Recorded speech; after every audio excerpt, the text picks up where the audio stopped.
What's up, boys and girls? Thank you for coming back and watching another episode of Ask the Skinny Guy Savior. I'm your host, Vince Del Monte, and I'm going to take your questions off my fan page. And we got a great one here from Jan Vangel, and she wants to know about recovery. What are strategies for faster recovery, apart from nutrient intake, that is? And can you give a few tips to sleep better? Thanks.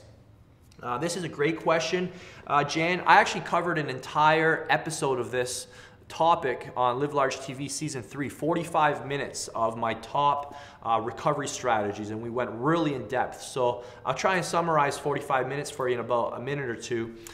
First thing, you have to understand that time is the most important factor when it comes to recovery. It doesn't matter how good your nutrition is, it doesn't matter how good your genetics are, it doesn't matter what drugs you're taking, it doesn't matter who your therapist is, how much stretching you do. Time is the most important factor. So first things I teach all my students is, depending on your fitness level, most people need a full week off every 12 to 16 weeks. A week of literally nothing, not deloading, not, active recovery, maybe walks and stuff is fine, but nothing in the gym. So recovery week, once every 12 to 16 weeks. If the program's more intense, you may even want to consider putting in half a week off every 6 weeks. With our Hypertrophy Max students, what we teach them is how to scale their intensity up over 3 weeks, and then every 4th week is a deload week, and we do that over the course of 12 months. So you need a strategy, and it has to do with time, and that's the most important thing to look at when we're investigating optimal recovery strategies. Other things you can introduce into your program is obviously a great therapist, MAT, ART, a massage therapist, guys that can release adhesions in your body. They can ensure that you don't have any dysfunctional muscles, or ensure that all your muscles are functioning properly, firing properly, and that you're not creating imbalances. So those guys are extremely valuable, tremendous resources to have on your team. And whatever they charge, it's often worth it if you've got somebody who's fixing the root problem. So that's really important to ensure that your body's recovering. And some other things you can do, stretching is probably the most underutilized physical quality that people don't take advantage of. Stretching is the only thing that you can't overtrain. You can't do too much of it.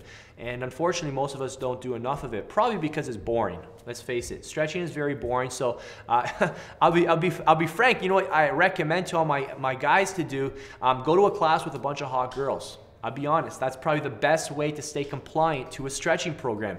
Join a hot yoga class where, the scenery is good, because obviously it's going to force compliance. You're going to be in that room for an hour. You're going to be getting coached by an instructor. And by the end of that hour, you're going to improve your flexibility. So if you really need some external motivation, there you go. That might be something you want to consider. So stretching, absolutely critical. For improving recovery, maintaining optimal joint relationships.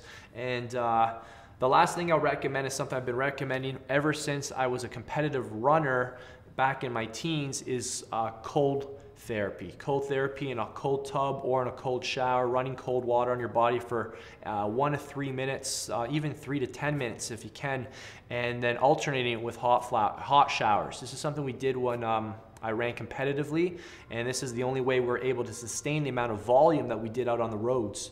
So you've got to keep in mind, we're running 60 to 100 miles per week, and this was in our peak state. So I find that it also helps with bodybuilding, with weight training, and if you've never introduced cold therapy or hot showers into your program, it's excellent. And maybe one time we'll do a video a little more in depth on that one topic.